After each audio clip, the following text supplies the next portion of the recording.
Cities. They're overcrowded, hectic, brutal, and absolutely beautiful. Cities are the lifeblood of any civilization. It's where ideas come to flourish or die in any cultural zeitgeist. But what becomes of a city when the civilization is decaying? What happens to the towering buildings and bustling streets when people are dying left and right? It's nothing massive. It's not a grandiose send-off.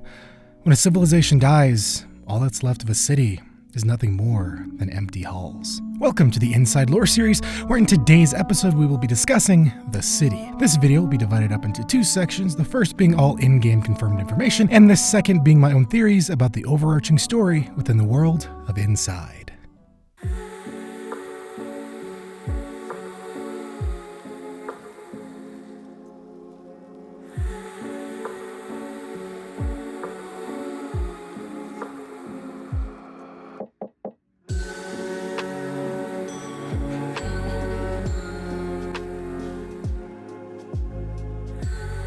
Approaching the walled city, we find what I assume to be the same truck seen in the beginning of the game as it unloads its captured inhabitants, all of whom are those same sleeping, mind-controlled individuals. The boy enters what looks to be an abandoned factory with a handful of pods in the distance. Using a strangely placed safe and breaking through the floor, the boy drops down to a lower level, and once down there, if we go to the left, we can find another orb. Continuing on, the boy finds another control cap in what looks to be a train station, as well as two sleepwalkers, a term that I'll be using to refer to these controllable people from here on out. Opening the door, we are immediately met with the sound of distant marching. The boy enters on the rooftop of this weirdly monochromatic city. Down below, the boy can see leagues of marching sleepwalkers, as well as a handful of trucks, cameras, and as we'll soon get a closer look at, turrets. Climbing down to another lower level, we can find another orb with, strangely enough, a record playing ominous music that really goes hand in hand with the marching in the background.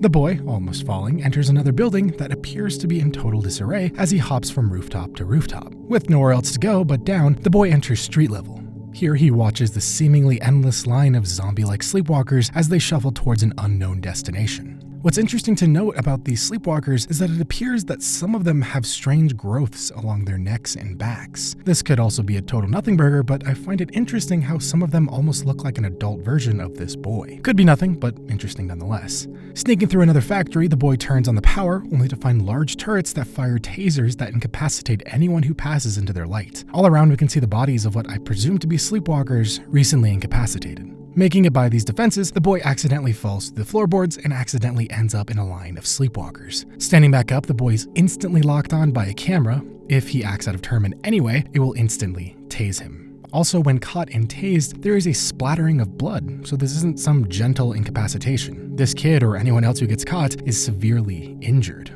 The boy follows protocol and walks along with his fellow sleepwalkers, and once nearing what I assume to be a mind control testing zone, the boy is able to see more of these masked individuals who, this time, we can clearly see men, women, and now children, all wearing the same mask. When almost through the line, the boy enters what looks to be an abandoned lab where a guard dog notices him immediately. The dog is let loose, causing the boy to make a break for it and jump out the window into another abandoned factory. The dog gives chase, but the boy escapes further into the city. Moving along, the boy eventually finds another sleepwalker who he uses to attach himself to another mind control cap, allowing the boy to control two, or potentially more, people at once. This, to me, gives credence to my theory of a disgruntled scientist using an orb-boosted mind control cap from afar to control the boy. It's also interesting to note that another one of these sleepwalkers was contained in a cardboard box, which implies that this society views these sleepwalkers as lesser beings or simply products to be shipped. Entering a flooded section of the city, the boy finds all manner of detritus left behind, but what really catches my eye is the leftover VHS tapes. This implies that whatever this big world-changing event was happened somewhere between the mid-70s to the late 90s.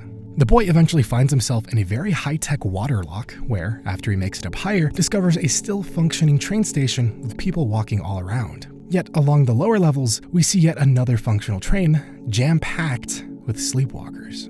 The boy makes it past more turrets and dives deeper into the city, where he finds yet another abandoned train station with feral dogs who will kill and eat the boy on sight. Once getting past the dogs, the boy can hop on this cabinet for a little bit in order to knock out a gaming system. I don't know if this is a reference to anything in particular, but to me, it kinda looks a little like BMO from Adventure Time.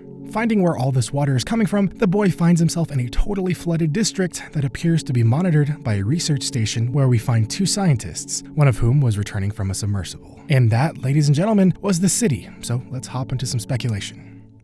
The major thing that stood out to me was the usage of these taser turrets. They're not guns, they don't shoot bullets. They use these coil-like barbs that reel you in, and yeah, the kid bleeds, but he isn't dead on the account of the other captured sleepwalkers we find earlier. So why would they do this? Well, to me, this indicates one of 2 things. One, the sleepwalkers are this society's property. They don't want to lose or destroy their property. Or 2, if there really was this parasitic pandemic and they discovered that they can control these infected individuals, it would make sense as to why you wouldn't want to kill the infected. Rather, incapacitate, capture, and reprogram. Perhaps these pods we keep seeing pop up over and over again are sort of like incubation chambers. Perhaps all of these sleepwalkers have been infected with this parasitic mind-controlling worm, and after being captured and thrown into a pod, they become docile and controllable via mind control caps. So maybe these incapacitated sleepwalkers found in the lower levels were just infected humans that hadn't been put in the pods yet. So in the meantime, they remain out for the count, but alive, until the cleanup crew comes and takes them away. Also, if there was this pandemic that destroyed the world, it would make sense as to why these people are wearing masks. These masks are also really interesting looking. All the men, women, and children wear the exact same mask. Yet the only time we see people wearing these masks is when they're around these sleepwalkers. When in locations where the society knows for a fact these sleepwalkers won't be, we see them in more casual attire, lacking these masks. Despite the fact that these masks look rather odd, I feel as if they act in a similar manner to the typical mask we've all become very familiar with.